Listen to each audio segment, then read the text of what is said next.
전 세계가 인공지능이라는 거대한 마법에 홀려 있습니다.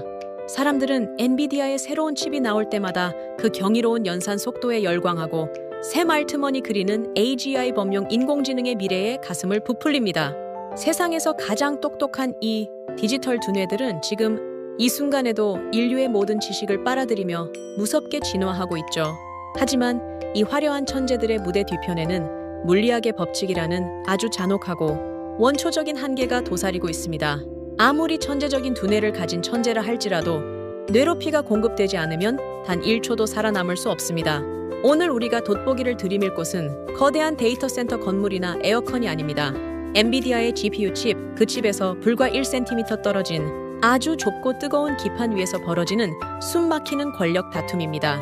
AI 시대의 심장으로 들어가는 마지막 핏줄을 통제하는 전력 모듈 특화 기업 나스닥 티커 VICR 바이코 코퍼레이션의 차갑고도 치열한 세계로 여러분을 안내합니다. 바이코가 무엇을 하는 회사인지 이해하려면 AI 칩이 전기를 먹어치우는 아주 기괴한 식성을 먼저 알아야 합니다. 과거의 반도체들은 전기를 적당히 먹었습니다. 하지만 H-100, 블랙웰 같은 최신 AI 괴물들은 다릅니다. 이들은 머리가 너무 좋고 회로가 미세해서 아주 낮은 전압 1V 이하를 요구합니다. 그런데 동시에 엄청난 연산을 해야 하니 전류 암페어는 수백, 수천 암페어라는 미친 듯한 양을 미친 듯이 빨아들입니다. 학창 시절 물리 시간을 떠올려 볼까요? 전류가 높아지면 전선에는 엄청난 저항이 생기고 이 저항은 곧 용암 같은 열과 전력 손실로 바뀝니다. 만약 서버렉 구석에서 1V로 전압을 낮춘 뒤 구리선을 타고 GPU까지 보낸다면 그 짧은 거리를 가는 동안 전기의 30%가 열로 증발해버립니다. 비싼 전기료를 허공에 태우는 꼴이죠. 이 문제를 해결하는 유일한 방법은 하나뿐입니다. 높은 전압으로 칩 바로 앞까지 전기를 끌고 온 다음 GPU 칩과 불과 몇 밀리미터 떨어진 곳에서 순식간에 1V로 변화하내 뇌에 직접 꽂아주는 겁니다. 이것을 업계에서는 Pole Point of Load이라고 부릅니다. 하지만 GPU 주변은 이미 다른 메모리 칩 HBM들로 꽉 차서 바늘 하나 꽂을 틈이 없습니다. 이 비좁고 뜨거운 지옥 같은 공간에 어마어마한 전기를 감당할 수 있는 아주 작고 얇은 전력 변환기를 구겨 넣어야 하는 겁니다. 바로 여기서 바이코의 진짜 마법이 시작됩니다. 1981년에 설립되어 군사, 항공 우주용 특수 전력 장비를 만들던 이 고집스러운 기술, 기업은 남들이 다 쓰는 평범한 전력 칩을 거부했습니다. 그들은 자신들만의 독자적인 아키텍처와 패키징 기술을 갈고 닦아 우표만한 크기의 얇은 금빛 모듈 안에 엄청난 전력 변환 능력을 압축해냈습니다. 남들보다 훨씬 작고 훨씬 효율이 좋은 전력 모듈, 구글의 최신 TPU와 초기 엔비디아의 AI 칩들이 이 바이코의 모듈을 채택하면서 바이코는 AI 전력 공급의 절대 강자로 떠올랐습니다. 코로나 팬데믹과 AI 붐이 맞물리던 시절, 바이코의 주가는 말 그대로 하늘을 뚫었습니다. 시에 $30 하던 주가가 단숨에 $160를 돌파하며 월스트리트의 총화로 떠올랐죠. AI 칩이 커질수록 바이코의 모듈은 필수 불가결하다. 사람들은 이 완벽한 서사에 돈을 쏟아부었습니다. 하지만 주식시장은 결코 영원한 독점을 허락하지 않는 잔인한 생태계입니다. 화려했던 바이코의 차트는 얼마 지나지 않아 수직으로 꺾이며 고점 대비 70% 이상 끔찍하게 폭락해 지옥으로 곤두박질 쳤습니다. 도대체 무슨 일이 벌어진 걸까요? 가장 큰 이유는 엔비디아의 배신, 정확히 말하면 공급망 다변화였습니다. 바이코의 모듈은 성능이 기가 막히게 좋았지만 치명적인 단점이 있었습니다. 바로 가격이 비싸고 자기들만의 독자 규격을 쓴다는 것이었죠. 그리고 바이코의 공장 생산 능력이 수요를 따라가지 못해 납기가 자꾸 지연되었습니다. 가뜩이나 GPU 만들기도 바쁜 엔비디아 입장에서 칩 옆에 붙는 전력 모듈 하나 때문에 전체 생산에 병목이 생기는 걸 참을 수 있었을까요? 절대 아닙니다. 엔비디아는 즉시 모놀리식 파워 시스템즈 MPS 같은 경쟁사들을 끌어들여 값싸고 표준화된 전력 칩을 병렬로 이어붙이는 방식을 채택해버립니다. 바이코가 쥐고 있던 독점적 지위가 한순간에 깨져버린 겁니다. 엔비디아 보드에서 바이코가 빠진다는 소식은 시장의 사형 선고나 다름없었습니다. 특정 거대 고객에게 목숨을 거는 단일, 고객 리스크가 얼마나 무서운 독약인지 바이코의 주주들은 뼈저리게 느껴야만 했습니다. 그러나 2026년 현재 바닥을 기던 바이코의 차트에 다시 한번 심장 박동이 뛰기 시작했습니다. 그들이 죽지 않고 살아서 벼르고 벼르던 칼을 빼들었기 때문입니다. 바이코는 막대한 돈을 쏟아부어 세계 최초의 고밀도 전력 모듈 전용 자동화 공장을 완공했습니다. 골칫거리였던 생산 부족 문제를 완벽하게 해결한 겁니다.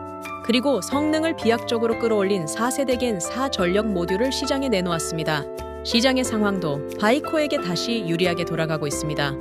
엔비디아의 블랙웰, 그리고 그 다음 세대의 칩들은 이제 1000와트를 훌쩍 넘는 끔찍한 전력을 요구합니다. 경쟁사들이 쓰는 저렴한 방식으로는 이 막대한 전류를 감당하기 위해 기판 위에 너무 많은 부품을 도배해야만 합니다. 공간의 한계, 물리학의 한계에 부딪힌 것이죠. 결국 돌고 돌아 초고밀도로 압축된 바이코의 모듈을 다시 쓸 수밖에 없을 것이다. 구글과 AMD, 인텔 등 엔비디아를 추격하는 빅테크들이 다시 바이코의 기술력에 손을 내밀기 시작했고, 시장은 조심스럽게 바이코의 화려한 부활을 점치고 있습니다. 이제 이 치열한 전력 전쟁의 한복판에 서 있는 바이코 VICR을 차갑게 정리해 보겠습니다.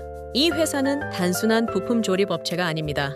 물리학의 한계에 도전하는 독보적인 아키텍처를 가진 순수 AI 전력 인프라 기술 기업입니다. 하지만 경쟁사의 추격과 거대 고객의 변덕 한 번에 주가가 반토막 날 수 있는 끔찍한 변동성을 가졌으며, 이제 막 새로운 공장과 4세대 모듈로 잃어버린 왕좌를 되찾으려는 위험하고도 매력적인 턴어라운드 주식입니다. 이쯤에서 이 아슬아슬한 1cm의 권력 투쟁을 지켜보신 여러분의 냉정한 투자 본능을 묻고 싶습니다. 여러분이 만약 AI가 집어삼키는 전력 인프라의 최전선에 돈을 걸어야 한다면 어떤 철학을 선택하시겠습니까? 1. 칩의 전력 소모량이 늘어날수록 바이코의 고밀도 기술은 수학적 필연이 된다. 악재가 모두 반영되고 공장 증설이 끝난 지금이 완벽한 턴어라운드 매수 타이밍이다. 뉴. 엔비디아 같은 슈퍼카백에 밑보인 회사는 믿을 수 없다. 언제 또 다른 경쟁자가 대체할지 모르는 부품사보다는 시장을 다 먹고 있는 MPS 같은 1등을 사겠다. 4. 복잡한 부품 기술 경쟁은 너무 골치 아프다. 전력이 모자라면 결국 전기를 만드는 회사가 돈을 번다. 차라리 발전소나 변압기 대장주를 사겠다. 여러분의 차갑고 단호한 선택과 그 날카로운 이유를 댓글로 한 줄 남겨주십시오. 화려한 칩의 진화 이면에 숨겨진 전력 공급의 병목 현상과 벤더 하청업체들의 튀기는 생존 경쟁을 어떻게 읽어내시는지 구독자분들과 관점을 나누는 것 자체가 최고의 산업 스터디가 될 것입니다. 오늘도 잊지 않고 우리의 인프라 맵을 꺼내보겠습니다. 발전소에서 출발해 변압기를 거쳐 데이터 센터로 들어온 전기가 엔비디아의 GPU로 들어가기 직전 마지막 숨통을 조율하는 곳, 바로 마이크로 전력 공급 마이크로 파워 딜리버리 레이어의 가장 뜨거운 접점에 바이코의 핀을 위태롭고도 단단하게 꽂아두겠습니다. 우리가 잊지 말아야 할 투자의 진실이 여기에 있습니다.